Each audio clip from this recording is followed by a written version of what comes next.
1945 to perhaps up to 1980 or 85 was the fastest, most progressive time for Afro-Americans.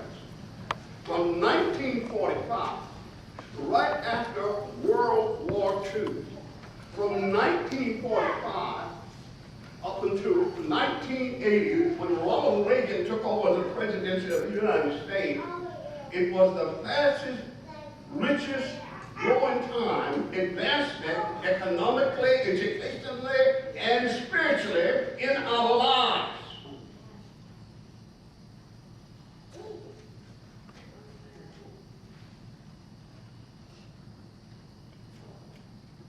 I can give you the whole history from 1865, where we have come from when you got off of the boat some over 200 years ago. It has been approximately 145 years since 1865 when slavery was abolished. It was later in 1766 when the independence of the Constitution was established. It was only after adding the 14th Amendment that you were considered, prior to that, you were considered to be only a two-third human being.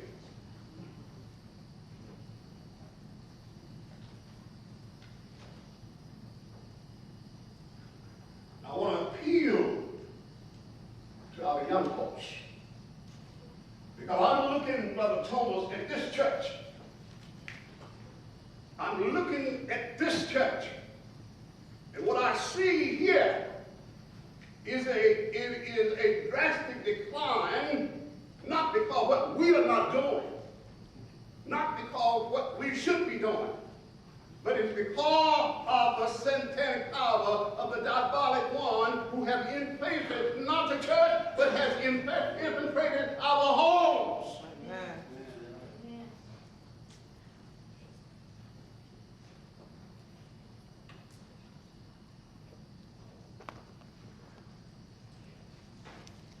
I don't want to sound like an alarmist,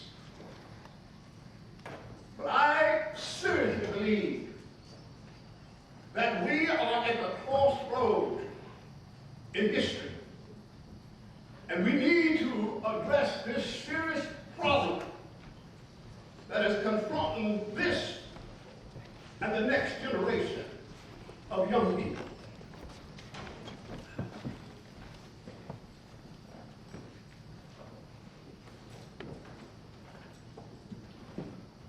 When I look at the situation today, since the death of Martin Luther King, the progress of the Afro-Americans are no longer the only minority. The opportunity pie, one time, the opportunity pie under the minority was left exclusively to this group.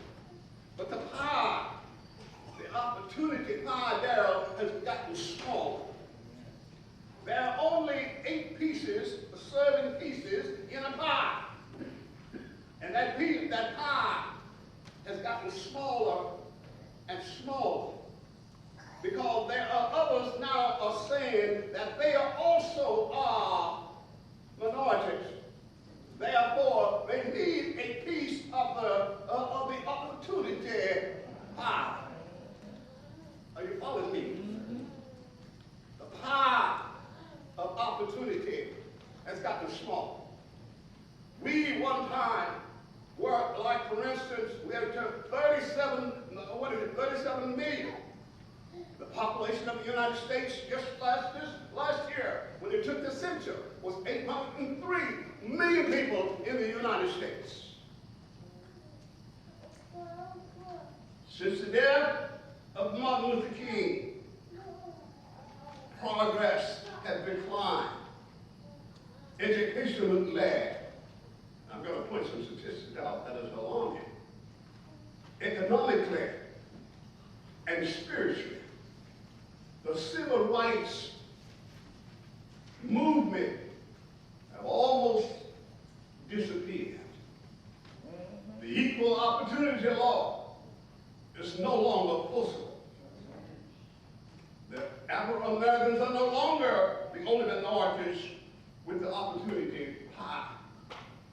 The Latinos are considered. The Asians have to be recognized. The Pacific Islanders has to be recognized. The Native Americans has to be recognized. The blind has to be recognized. And even the gays are saying, we are a minority also. Yeah. We want a piece of the opportunity pie.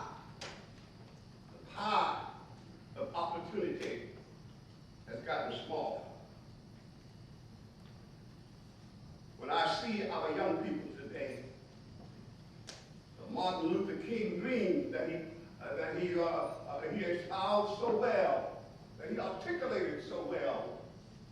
When I see young men today, able-bodied young men, walking down the street, pushing a stolen cart from Safeway, looking in God's hands, picking up bottles and cans to go sell to make a living. When I see young men standing on the corner, or standing on the corner in front of the grocery store and panhandling, can you let me have a quarter? When I see a young man standing in front of liquor stores and flushing their hands up, and when I see young men today, the Martin Luther King dream has become a nightmare. What is the responsibility of the church? Because I personally believe that without strong homes, we cannot have strong churches. Amen. When I look at the situation today, when I see the Martin Luther King dream has become a nightmare, young men loafing, roping, and doping.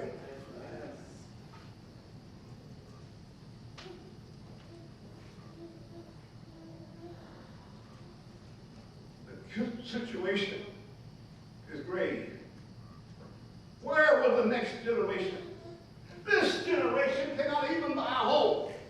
Cannot what? Qualify?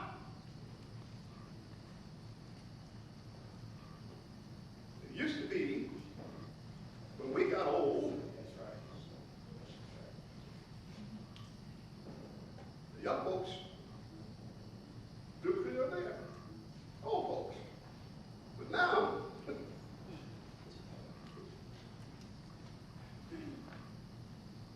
old folks, Brother Talbot, are taking care of the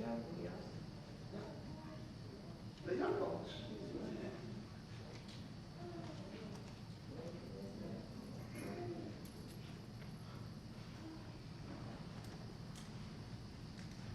In California,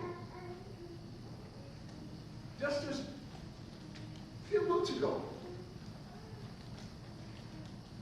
it was pointed out that 37% of the Afro-Americans are dropping out of school without getting a high school education. There are no more ditch digging jobs. There are no more hard carriers. Everything has become technical, mechanical. You cannot even make a living. What do you think you're going to live off of? You can't live off of $8 an hour.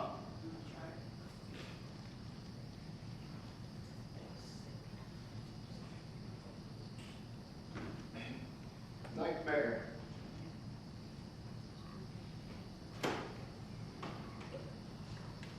I got some statistics that I'm going to share with you before I get into. Sometimes you just have to talk. You know. This is our source. This is our source. Our lives begin here, and it ends here. And everything that we do in word or deed must be all done by the Word of God. The Word of God.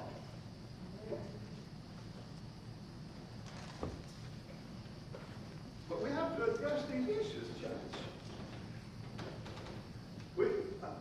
I'm not saying advocate, let's change the Word of God. What I'm saying is that we have to recognize that we are at a critical point in our history.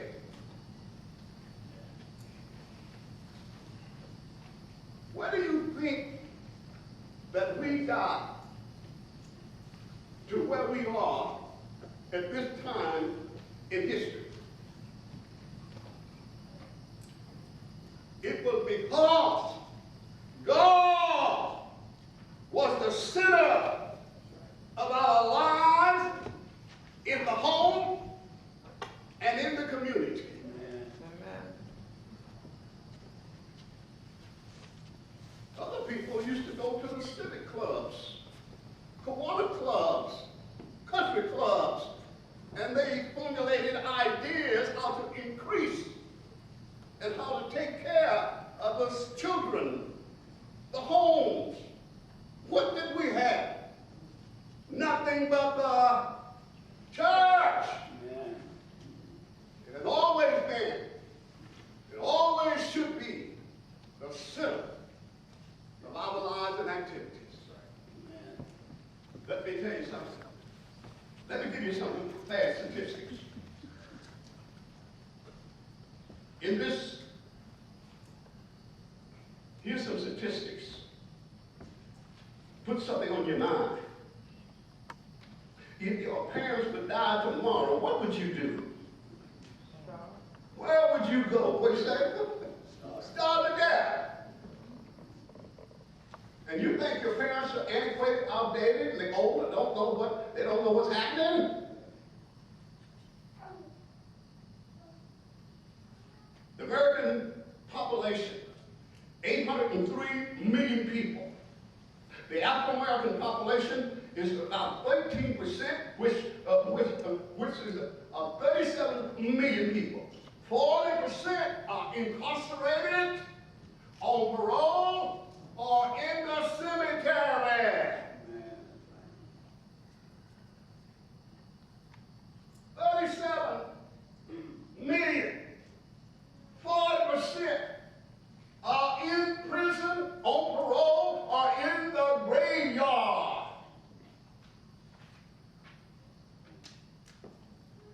In 2010,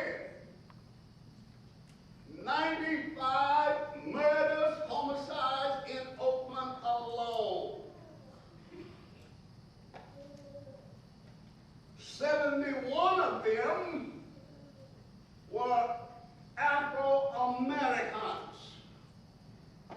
It is what you call, Brother Bartley, you don't have to forgive me for, close your ears for a moment, Brother Bartley. Just close your ears.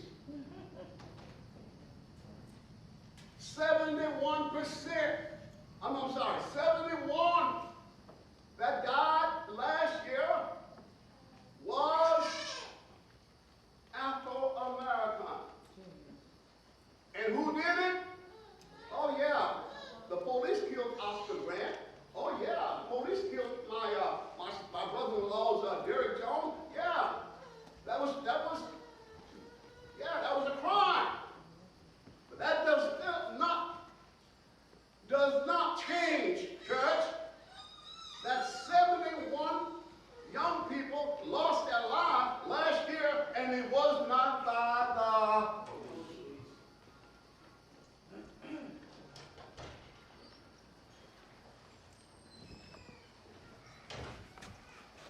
think about it. We demonstrate, rightly so, when the police commit those hideous crimes. But how many times do we demonstrate when we kill each other?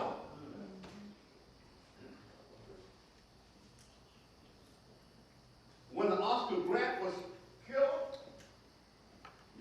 down there tearing up the city.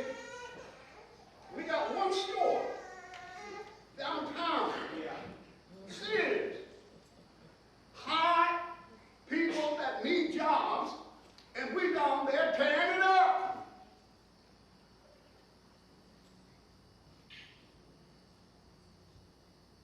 What's going on? What's going on?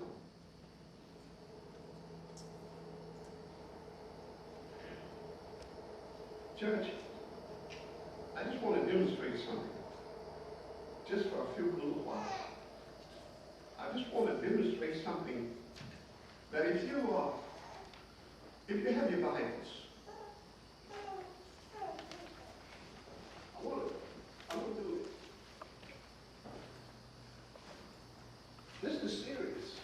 Amen. Mothers, fathers, stop blaming everybody else about what's going on with your children. You see, we need to recognize that our young people are at a crossroads